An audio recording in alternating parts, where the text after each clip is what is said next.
All right, hello everybody, and welcome back to World of Warcraft. We're going to be looking at a few more gold farms today. We're going to be starting off with a tailoring farm that's a modification of the one we did in our last episode. That was our most profitable farm, but I got a couple of comments indicating that if I picked up inscription, that we could make it even better. So I ground out the necessary levels of inscription to get a ton of Darkmoon cards, and we're going to see how much that adds to the farm. The next one we're going to be looking at is actually something that I discovered while I was doing that farm, and it has to do with how the inscription and how the Darkmoon cards work and their value within the current system. It's a reasonable flip. We're going to see how much money we can get doing that. Third, we're going to do some fishing. Now, fishing is a wildly erratic way to earn money. Sometimes you make tons of money, sometimes you don't make anything at all. Today, we'll see what we get doing half an hour in Hallowfall, which in theory is the most profitable place to do fishing.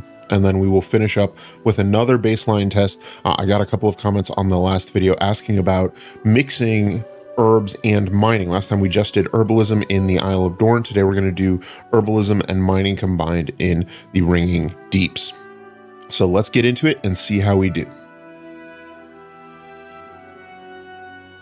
All right, now our first test here is going to be a tailoring farm using follower dungeons to clear the first room of Darkflame Cleft over and over again. All right, in order to start this, we're going to set a timer for 30 minutes. We'll use the in-game timer function for that. It's just /timer 1800. Then we'll go in and we'll set a follower dungeon for Darkflame Cleft. Now I've got a macro that will join whatever my current group finder settings are set to. So by setting this up, I can then click that macro. It will leave my current group and join whatever is queued up. In this case, it's Darkflame Cleft. So we're going to pop in here. We are going to kill all of these enemies, loot them, and then rerun that macro, which will cause us to instantly leave our group and rejoin, allowing us to do this very quickly. On a good day, these dungeon clears can be done in around 30 seconds, maybe a little over. And that means that we will hit the instance cap very, very quickly, but hopefully we'll get a ton of loot. Now on the left-hand side of the screen, I am using an add-on called Loot Appraiser. This is a new add-on that I got just for this challenge, and it will keep track of the estimated value of the loot as I go, so we'll have a sense as we go how much money we are earning while we do this. Now this farm is fairly easy to set up. It can be done on a fresh 90, although tailoring does take both tailoring and inscription both take about 20,000 gold and a couple of hours to get the necessary skill points. Tailoring, as it turns out, is probably the much more important part of this farm, providing the vast majority of what we get from it. But we'll take a look at that here when we tally our results.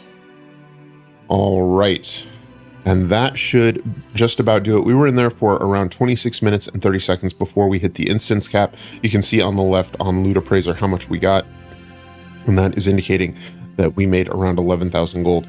So let's go ahead and head on over to the auction house and see what we get for it. Now, in addition to the tailoring materials and the Darkmoon cards, we also got a little bit of loot from the enemies themselves. That was something we didn't include in the last one because I didn't have an easy way to track it. And we also have a number of grays. So we're going to hop on a mount here to sell those and see what we can get for them. And then we will go into the Darkmoon cards. Now, the Darkmoon cards are an interesting challenge here. If you take a look at them, they are not selling for what I think they should be selling for. And the result is there's some really interesting stuff going on in the auction house here. All right, now the Darkmoon cards are an interesting facet to this test. We ended up getting around 1,640 gold worth of materials. That's what I would get if I sold these cards directly at their current auction house prices.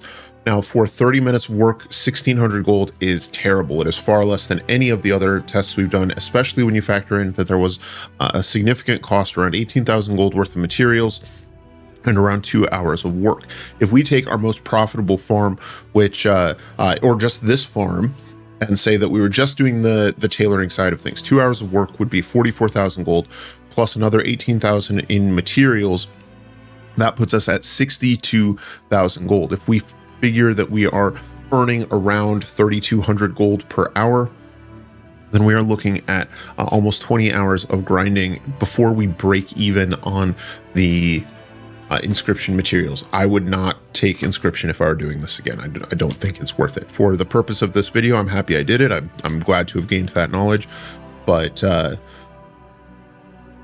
money isn't there right now. We were still in season 1, absolutely. This late into season 3 with Legion Remix coming out and Turbo Boost coming up, there's just not going to be enough demand for these items. I don't see this being a profitable thing. So I think pass, if I were to do this again, I would pass on inscription, but still do the tailoring farms because that's still producing a great deal of money. Now, the inscription did teach us something, and I mentioned the Darkmoon cards are interesting. If we take a look at them, they have an average value on the auction house of around 9 gold a piece. And that is interesting because if you were to take 8 of those cards, then that would give you an average value of 72 gold. However, 8 of those cards can be turned into a trinket that vendors for more than that. One of the trinkets is 73, I think one is 78, one is 83, and one is 89. And so right now, all of the Darkmoon cards at their current auction house prices can be purchased, turned into the trinkets, and then vendored for a profit. And that's going to be our second farm, is to see how much we can do with that. And I think that is also more valuable, therefore, than selling the cards we farmed on the auction house. I think the best strategy for those cards is to just bank them up, and when we have enough, turn them into trinkets and vendor them. Now, there may be some, maybe if you're deeper in inscription and can turn them into the embellishment items or something like that, then that would be a little bit better. But as it stands, the Darkmoon cards don't add a lot. I've been selling these items. We got tons of weaver cloth bolts, a good bit of dusk weave. And so if we tally all of this up, and you can see I noted there in my notepad what each item sold for. Oh, I made a little bit of a typo here.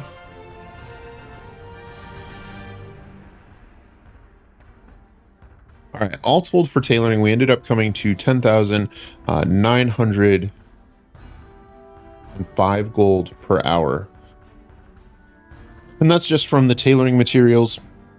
And so that's pretty good. I did end up taking the average value of my Darkmoon cards, multiplying that by the number we got, and came up with 1,640 for the Darkmoon cards. If we add those together, that bumps this farm up to 25,000 gold per hour, which is pretty respectable. Remember, a few days ago we got a little 28,000 doing just the tailoring side of things. So again, maybe some localized variation in prices, or maybe just the slow downward trend at the end of an expansion, but still a very respectable farm. All right, our next farm is going to be a little bit different. What I've done is I've gone to my Warband bank, I've deposited all of my items, and I've set my gold to 100,000 gold just to see how much we get at the end of the day, because this is something we should see immediate returns on.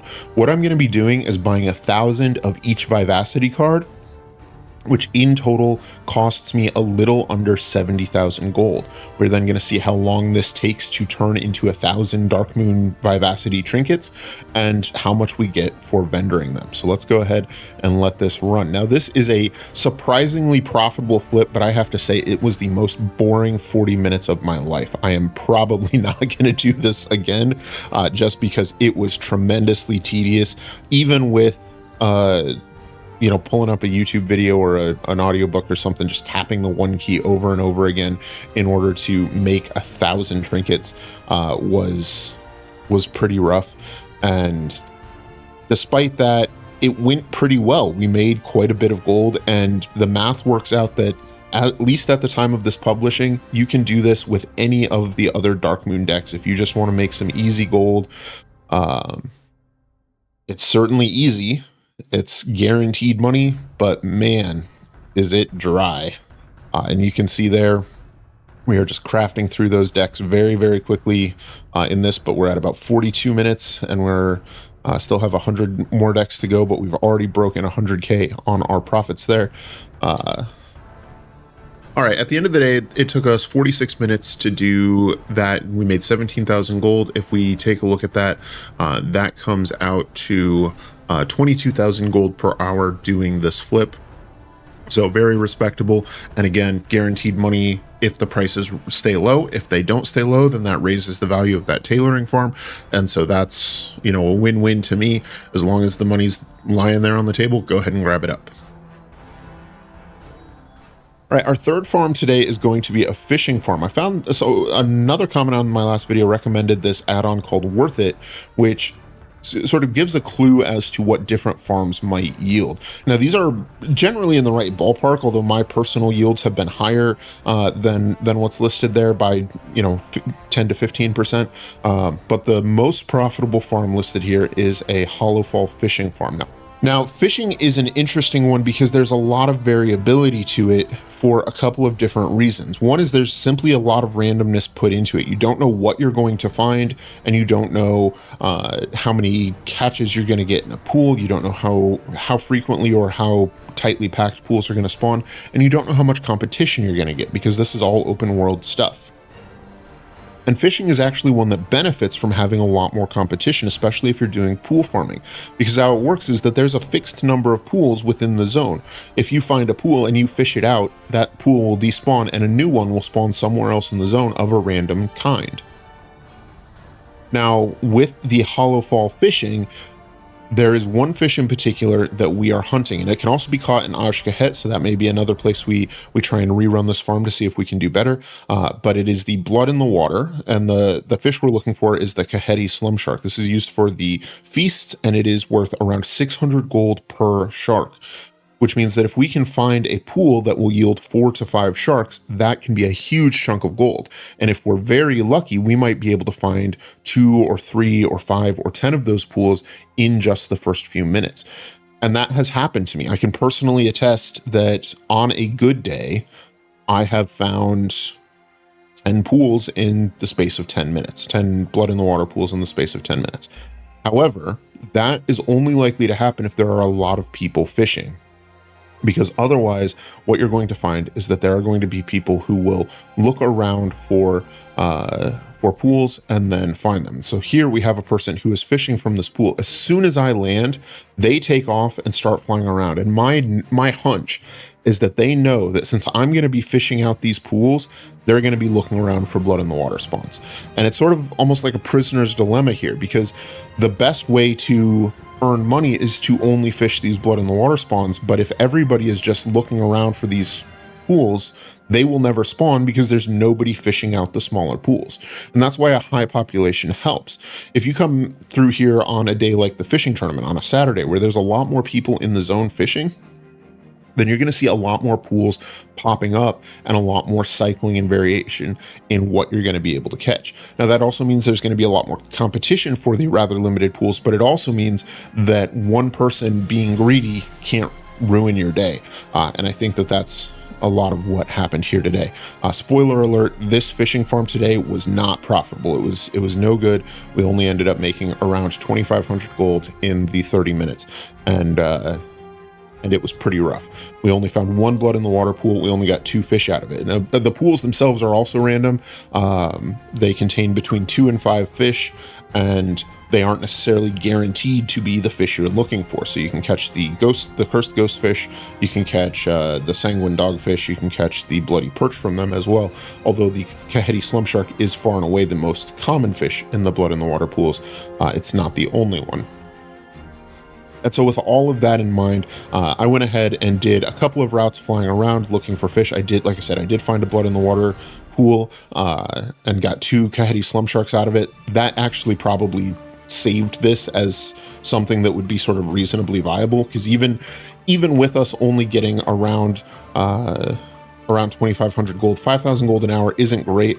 We also did get 1 flotsam cast, or treasures from the deeps, which gave us some weaver line upgrades.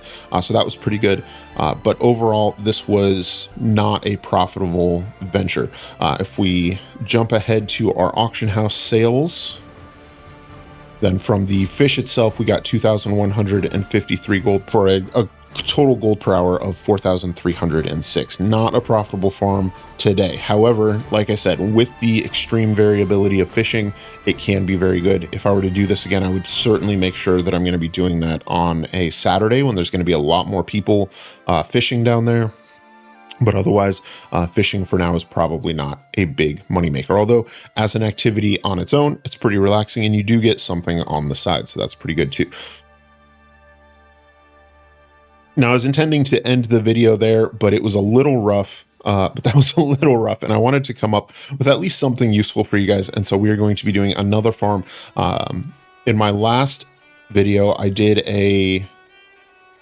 in the last video, we looked at doing an herbalism farm on the Isle of Dorn. I got some comments saying that it's better to do mixed herbalism and mining, and also that there are more valuable resources found in the underground zones. And in particular, someone indicated a route in the Ringing Deeps that they recommended. So we're going to give that one a try with both herbalism and mining.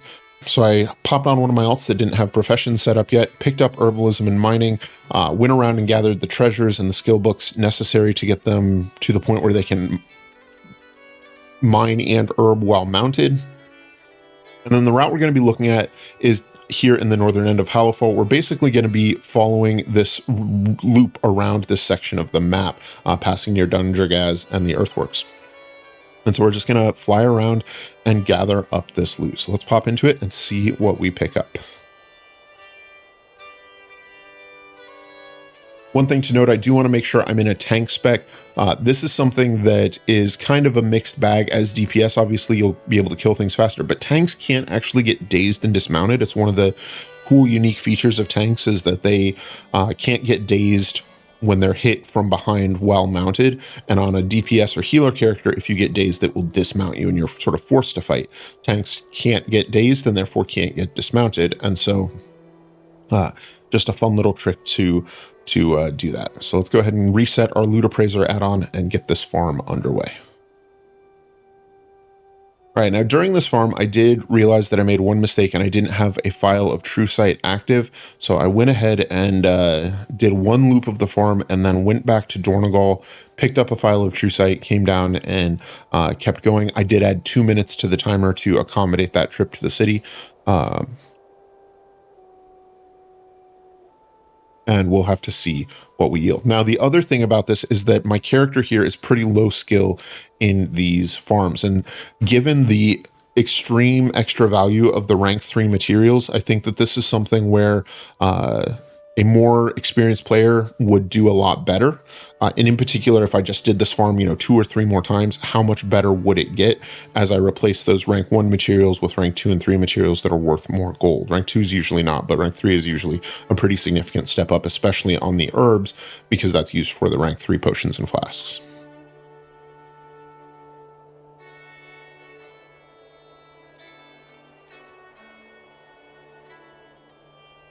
With that farm out of the way, let's head back and see what we get. Now, we did get quite a few different items. We also got several of the skill items. And so those don't have a discrete monetary value, but they do change the value. They do change the calculus a little bit because they increase the yield of our next time on the farm. It will give us a chance to spend those knowledge points to either get some additional stats or some additional procs or special abilities or things like that. All right, heading on over to the auction house, we can see that our Loot Appraiser assessed this herb route at 4,026 gold. Let's see what we get selling this stuff ourselves. Now remember, doing just herbs in the Isle of Dorn a few days ago, we did manage to get around 4,400 gold. I think it was almost exactly 9,000 gold per hour, doing just a loop of herbs around sort of the coastline of the Isle of Dorn. And so that is the baseline we're comparing to. I expect us to be fairly close to it. If the Loot Appraiser holds up here, then this will be just a touch below that. But again, that could be accounted for as a difference in skill level between the players or just a little bit of luck. And just, again, really, really fine margins there. When it comes to gold making, you live in the margins sometimes. And so they're worth paying attention to. Now, I think with this test, and it was kind of my intuition before, but we're starting to see some data backing it up, that mixing professions like this isn't necessarily a good thing. You do see more nodes in a smaller space, but with how quickly we can move around either through classic flight or dragon riding, you don't actually see that many more sort of harvestable nodes. It's not like we're spending 5 minutes jumping between nodes. We're only spending a few seconds, and whether that's, jumping to a bismuth node that's 20 feet away or an herb node that's 50 feet away doesn't really seem to matter that much. And this is offset by you getting a lot more of the skill up points. Now, if you were on a character that was already maxed out skills, this may not matter so much, but for someone like me who's just jumping into these farms from a relatively fresh start, trying to earn a little bit of extra gold on the side, and is working my way up through those skill trees as we go, this ramps up the potential earnings of these farms very rapidly, and you want to see that ramp happen much more quickly, which you're going to do if you only focus on one skill set instead of both. So that's my notion as a result of this testing. We'll see how that pans out in the future, though. All right, and with our last item, we come to 4,019 gold. So 4,019 gold, that's pretty close to what Loot Appraiser assessed for us. So I think that's right on the money. I was doing a little bit of rounding there. So that 7 gold could have made up just in the silvers that I didn't count, right? If we double that, we come to 8,038 gold per hour, which again is pretty close to in line with what we saw doing just herbalism. So I think in the future, if I'm going to do these farms, I'm going to stick to just one kind of farm, either mining or herbalism, because having more nodes doesn't necessarily mean higher yields. And I think focusing on one is going to have better results overall. Anyways, that's going to do it for today. I would like to thank you guys for spending a few minutes with me here in the World of Warcraft. I hope that you have enjoyed this video, and I hope that it has made your day just a little bit better. Leave a like if it has, and subscribe if you would like to see more. We're going to be doing a ton with Legion Remix, and then Midnight when it comes out. We may also dip our toes into Classic if you're interested in that. Leave a comment down below so I know what you guys want to see next.